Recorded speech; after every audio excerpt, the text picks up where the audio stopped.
इस 15 जून तक के अधिक मास में 5 चीजें अपने अंदर धारण करना है। पहले नंबर का, शिव जी को 1 लोटा जल सुबह से लेकर शाम तक के बीच में कभी भी चढ़ाना चाहिए। दूसरा, शंकर जी के मंदिर में या बेलपत्री के नीचे या तुलसी के क्यारे के पास में एक दीपक अवश्य लगाएं।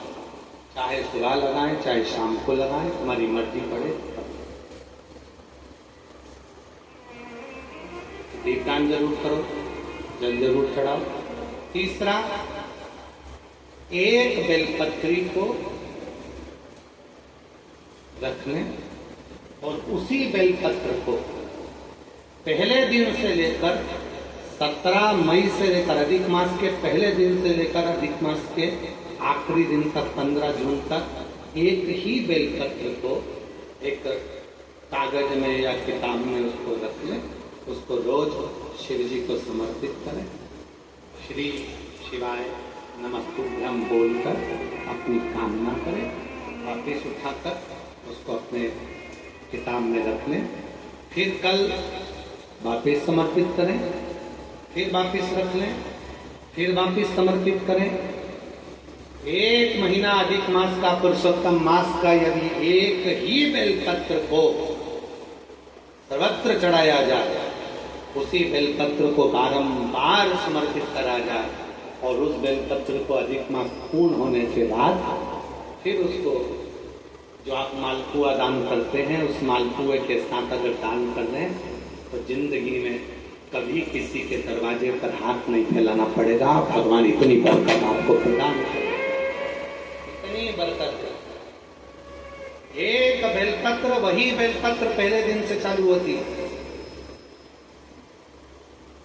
किसी भी शिवलिंग पर, चाहे पार्थिव पर चढ़ा लो, आप चाहें तो अपने, हम गुरुजी हम वहां पर नहीं है, हम कथा में रहते हैं, हम कथा सुनने जाते हैं, तो हम कहाँ चढ़ाए? एक कंकर उठाओ, पार्थिव पे चढ़ाओ, पेड़ के नीचे पार्थिव बनाया, उसी पे चढ़ा के रख ली। फिर उसी को बेलपत्र को, उसी बेलपत्र को बारंबार पूरे अधिक मास के महीने में 1 महीने तक उसी बेलपत्र को चढ़ाना है, उसी को रखना है। फिर आखिरी दिन जो अधिक मास पूर्ण होगा, उस दिन उस बेलपत्र को मालपुए पे रखकर शिव जी को चढ़ाकर लेके आना पहले, फिर मालपुए पे रखना और उसको रखकर फिर भगवान उस मालपुए को तुम मालपुआ दान नहीं कर सकते तो तुम बतासे दान कर दो, पर मीठे के साथ उस बेलपत्र को दान किया। बतासा है, मिठाई है, कोई 33 कोई भी सामग्री 33 जो मीठी हो वो रखकर आप कभी किसी के दरवाजे पर कितनी भी मुसीबत आ जाए, कितना भी दुख आ जाए, कितनी भी तकलीफ आ जाए, कितना भी कष्ट आ जाए, कितना भी कष्ट आ जाए, आपको किसी के आगे हाथ नहीं फैलाना पड़ेंगे। लक्ष्मी की व्यवस्था स्वयं मेरा कुबेरेश्वर महादेव, मेरा महाकाल राजा, मेरा विश्वनाथ स्वयं यही 5 चीजें करना है आपको। पहले नंबर पर जम के बोलो जल, दूसरे नंबर पर दीप, तीसरे नंबर पर पत्र, चौथे नंबर पर भगवान शंकर के मंदिर में नंदी के दोनों सींगों के बीच में से शिव के शिवलिंग का दर्शन।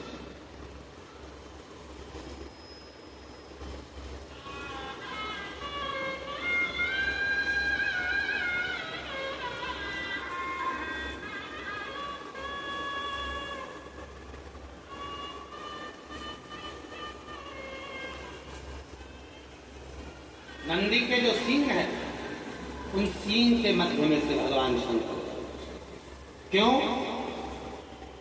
इसलिए अगर पुरुषोत्तम मास में, अधिक मास में हम नंदी के दोनों सींगों के बीच में से शंकर के शिवलिंग का दर्शन कर लेते हैं तो अपने अंतिम सांस तक शरीर के अंदर कोई बड़ी बीमारी कभी नहीं आती, कोई गंभीर बीमारी कभी नहीं।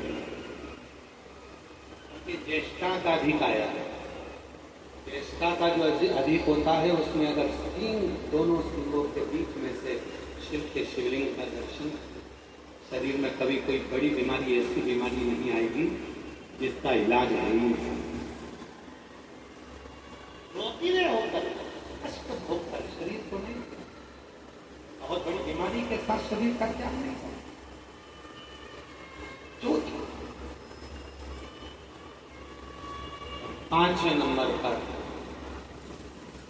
भगवान शिव के मंदिर में, भगवान शंकर के मंदिर में या शिव कथा में या जहाँ हो वहाँ प्रदोष काल में, प्रदोष का समय, सूर्य डूबने का समय जब हो उस समय पर 5 बार 7 बार या तो पंचाक्षर मंत्र नमः शिवाय या षडाक्षर मंत्र ओम नमः शिवाय या श्री शिवाय नमस्तुभ्यं का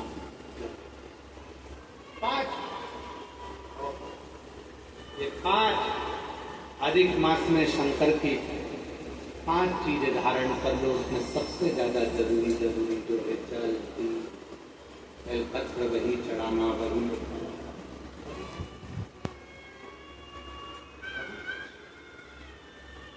हाँ, यदि घर के बच्चे ज्यादा बीमार रह रहे हैं, उनको सांस की प्रॉब्लम हो रही है, सर्दी खत्म नहीं हो रही, निमोनिया हो रहा है, बार बार उनको कफ जम रहा है, तकलीफ हो रही है, तो पीपल का छोटे से छोटा पत्ता लीजिए और एक बेलपत्री का पत्ता लेकर दोनों पत्र को अधिक मास की सप्तमी के दिन शिव जी को समर्पित करें।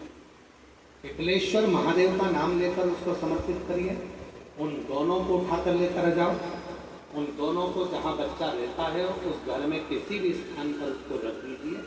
उसकी जो कफ जमना है, जो निमोनिया है, वो धीरे धीरे समाप्त होना प्रारंभ हो जाता है। सप्तमी तिथि अधिक मास, इसके सिवा नहीं होगा, वो अधिक मास के सिवा वो हो ही नहीं सकता। केवल अधिक मास की सप्तमी तिथि को पीपल का पत्ता, छोटा ही बेलपत्र का पत्ता समर्पित, नाम लेना है पिपलेश्वर महादेव। क्या नाम है? जम के बोलिए जरा, पिपलेश्वर महादेव। हमने पहले भी कथा में कहा, एक है कुंडकेश्वर महादेव, जो दवाई नहीं लगती, कुंडकेश्वर का नाम का स्मरण। कब शरीर में निमोनिया, सर्दी, इसको समाप्त करने के लिए पिपलेश्वर।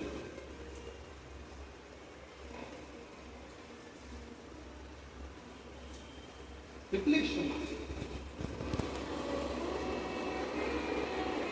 शिव कथा,